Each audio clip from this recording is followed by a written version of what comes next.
Hey, whew. It's been a insanely long day, and I'm grateful for it. Do you ever sit there and think, what is it that you really want? And I was thinking that question and was thinking that everything that we want comes down to an emotion, doesn't it? I mean, when we think we want something like $1 million or we want to lose the weight and we want a healthy relationship, really we want the feeling that comes from that. And I was really focusing on that outcome or that idea and focusing on what emotion is it that I go after every day. What's up, Jared? That I go after every day. And even though there's a lot of emotions that I go through on a daily basis that we all do, there's got to be like a couple dominating emotions that we go after.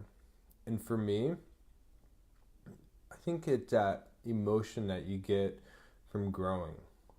Like, I feel really certain when I'm growing because I know I'm progressing, and I know probably the most painful thing for me is knowing that if I stay the same or I'm not learning, then I feel stuck, almost claustrophobic. And so that feeling of growing is freedom and finding the truth. And even though, like, when I'm growing or anybody else is growing, when you are trying to figure something out and you feel like you're hitting the ceiling, really you're just, being able to, you're hitting that ceiling so you can push past that gap. There's something there you need to learn. Like, in order to get to this goal, you have to have that pressure and you have to learn something. And the only way to learn is to break through it and to have that realization, to have that aha moment. But that feeling of growth is one of the main emotions that I strive and I hunger for every day. And I was thinking about why, and thinking about why I feel like I want to grow so much so quickly, and why I want to contribute so much. I know there's so many other people out there that feel the same way. Hey, Michael, that feel the same way, and it really is that contagious feeling of wanting to give and to contribute to at the deepest core. And being able to ask anybody what is it that they want, and they'll give you kind of the surface level answers. But if you dig down deep enough and you listen to what their intentions are, which are to love, to serve, to protect, to give, it's always the most beautiful thing when you ask the why questions and you get down at heart that they want in some way, shape, or form to love and to give. That's a really good thought. We need pressure to become the best selves. Most definitely. And Jared, I think what's interesting is that people give themselves they have a negative connotation to pressure, or they may have an interesting connotation to what pressure is. Pressure could be this amazing thing. When you're feeling the pressure, that's when you get excited. Like, I have this problem, I have no idea what the freaking solution is, but I know there's a solution, and I know that the outcome is going to be absolutely amazing because it is every time. So yeah, bring it pressure. The more pressure, the better. And so I love that when I'm in a challenge and I can't find that perspective, or I can't find that reframe or how to think about the problem differently, and I reach out to other people. That is, I know I'm getting so close. You're just 2 millimeters off. Brandon said, "No pressure, no diamonds." I love that. That's so true. I was using that metaphor. I use that metaphor a lot. Pressures and diamonds. So, Jared, hopefully that one you can see that one too. No pressures, no diamonds. So bring the pressure, baby. I want to be that very valuable diamond. So, emotion. Going back to everything that we do is to feel a certain emotion. And that emotion is power. I was just reading this book. I purchased I saw something on Facebook, you might have seen it too, as far as learning how to learn faster by Jim Quick, I think it is, John Quick. I need to remember that name and learn how to remember, right? But hey, Chad. And yeah, I've had this book forever, Unlimited Power. I've done several events and crew for him and walked across fire literally over 11 times now. But rereading that, and he talks about, power and the connotation that we can have to power can be so positive and uplifting. And the power that we have, that I have, that you have, Melvin, what's up, Chad, Brandon, Tony, is the power to shape your perception on what things mean to you. Because if you don't, then somebody else is going to shape that perception for you. So if you have somebody that you are upset with and you don't take that ownership, you don't control or shape what that person means or what that person did, what that means, and you are going to give them that, you're going to let them rent space in your head. You're going to let what they did bother you. So many beautiful examples out there. First one that comes to mind is Nelson Mandela. Spent a quarter of a century of his life in prison. And he was asked in an interview, like, how did you survive all those years in prison? And Nelson Mandela stood up and he said, I didn't survive, I prepared. And so, just thinking about that gives me the chills, because that's a perception that he created, that he chose to have.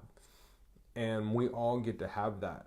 We all get to choose, thinking, if you could just think of one problem in your life right now, or really one challenge in your life, and think like, how do I want to feel about this? If I could feel any way, how would I want to feel? Would I want to feel hopeless, or would I want to feel like I have no control, like this is going to last forever? Or do I want to know the truth? The truth is that this too shall pass. The truth is that I've been through things so much harder than this. The truth is that I can overcome anything because I am superhuman. Look, people are doing it all the time. There's no reason why I cannot. And it's that belief in yourself that always comes down to your self-worth. It always comes down to the core value that the self-love, knowing that you are the great I am. You are the creator of your own life. And I know those things get said so many times, and unfortunately it's said kind of loosely. But if you really believe that and you think about it, like today, what was it that you created? And giving yourself that time and that space to reflect, what did you create? Did you create more anger? Did you create more jealousy? Did you create more weight on the belly because you had those donuts? Or that maybe In-N-Out burger and shake you shouldn't have had, Or did you create that exercise? Did you drink that aloe vera juice that I've been addicted to lately? Did you, send that person a text message that says I love you just for the hell of it? Did you write that letter? Did you forgive? What did you create? And what do you want to create more of tomorrow? You have the ability to do that. This idea is so freaking simple, but it's overlooked so much. Why is it in society, this seriously pisses me off so much, that the simplest things in life, which I'm grateful for, are the answers. Like the cure to solve majority of things, unless it's like genetic and there's things that really we do need help on, majority of it, the cure is within us. To be able to shift your emotions quickly and to condition how you want to feel and think produces the actions, the behaviors, produces the lifestyle that you want. And it doesn't happen overnight. Thanks, Hollywood, for trying to show us that, trying to convince us otherwise that it does happen overnight. But, neither do we go to the gym and work out once and we're fit for life. I wish it was like that. That'd be so rad. But it doesn't work like that. And we both know that. I'm not telling that sharing that with you because you don't know that, because you do. It's just, something good to hear over and over again. So, yeah, that's just some things I've been thinking about today. What's the main emotion that I keep going after over and over again? What's that main emotion that you hunger for every day? What's that challenge that you're going through? Do you really believe that you're stuck in it? If it worked like that, it wouldn't be worth it. So true. You wouldn't. So true. It seems like the most challenging things that I've been through have been the most rewarding. And thinking about relationships that didn't work, that were insanely powerful, they're insanely painful. Um, really did push me to create my emotional intelligence, to create my mental toughness, to be able to create this place of being able to know that things don't have a meaning to them. I only attach a meaning to the event or the situations, right?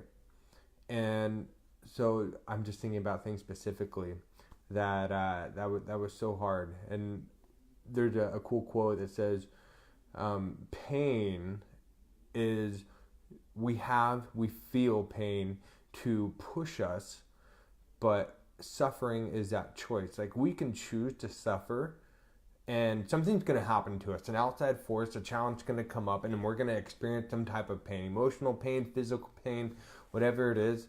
But it's our choice, it's our agency, it's our thought. We can choose to stay in that pain, or we can try to find our way out. And sometimes it does take a little bit longer. I went through a divorce. Very fortunate to go through the divorce. It didn't feel like it at the time. I remember I was like, it was just the beginning phase of it, and I was thinking, cool, 6 weeks. I'm giving myself 6 weeks, and I'm out of this pain. I'm gonna find a way, and I'm like calling up Tony Robbins coaches and booking my flight to Texas to go to my first UPW event, and calling around for coaching to figure out what can I do, reading all these books. And 6 weeks, that's it, because I was miserable. And I remember asking somebody, keeping their name private, but asking somebody, I was like, how long did it take for you to get through your divorce? And they're like, I don't know. I think I'm going through it. And it was like over a year. And I was like, that is not going to be me. I'm not going to go through a year of this pain. I have to at least give myself, in California, it takes about 6 months for the divorce paper to go through the court. It's a messy system, but it ended up taking 7.5, 8 months. But I gave myself that 6 months to find the healthiest way, fastest way. And so I only share all that because that was the pain that gave myself time to get out of. And that suffering state is that victim mentality. That suffering state is thinking, I can't get out. Why did this person do that to me? How come this always happened to me? Which honestly were some of the questions that I was asking myself, and I was getting the answers. And finally, when I had my coach, he saved my life. He said, you have to condition yourself to notice the things that you already have. And so I remember the very first exercises that we did, and feel free to do these. But he said, I want you to write out 500 wins within the next 11 days to our next coaching session, and email them to me. And so I'm like, 500, holy goodness. So I was like, I'm going to do 700 because that's like, I need out of this pain, right? And so I remember each morning I calculated whatever it came down to, and I'd do like 20 wins on the way to work. I ended up doing like 50 to 100 a day. And a win was simply, I woke up. I brushed my teeth. I had toothpaste. I had food. I got to work. I got paid. There's air to breathe. And I was thinking about all these wins, all the things that I had. I have eyes. I can blink. I have shirts. My shirts have buttons. I was thinking all these ridiculous small things that were so true that I never even realized. And after doing this for a couple months, I started to step into this place of gratitude. So small. And step in this place of appreciation that's so small, that we don't notice how much variety really surrounds us every single day. If you take a look down and you see grass, how many blades of grass are there? And how many flowers and rose petals, and how long it took for that to grow? And you can really step into that appreciation. That's beautiful. And, if you can just set this rule for yourself that every time you see somebody smile, that is the most loving thing you could see. When you see somebody genuinely happy, you feel that it's contagious, and that's happening around you all the time. That's the RAS in your brain, the reticular activating system, noticing what to look for. So all of that, I guess one of the other emotions I crave for every day is gratitude, or finding those things on how to feel better, right? So honestly, truth is, I can go on all night, but I won't. I have things I need to do, and I'm sure you do too. And one of them is sleep. So I've been up pretty early. So thank you for watching and listening. Hopefully something has reached out to you, and you can take away from this. But my friend, whatever challenge you are going through, you can get through it. You can. You will. And if you need help, personally reach out to me. I'll help you. Or reach out to somebody you feel comfortable with that you can trust. Look, there's nothing that you can't do, even if I don't know you personally. Look, you're superhuman. We all came into this world somehow, and there's over 7.5 billion people on this planet, and there's only one of you. It's something to think about, right? So, tomorrow is a brand new day. Whatever happened today is in the past. Take the goodness from it, learn from it, journal it, meditate on it, forgive, and create something that you actually want. You know, ponder what it is that you want. What's your calling? Have you been running from it? Is it time now to push and to really live what it is that you've been called to do? So, my friend, I love you to death. Sending positive vibes and praying for you guys. I'll talk to you guys later. Have a good night.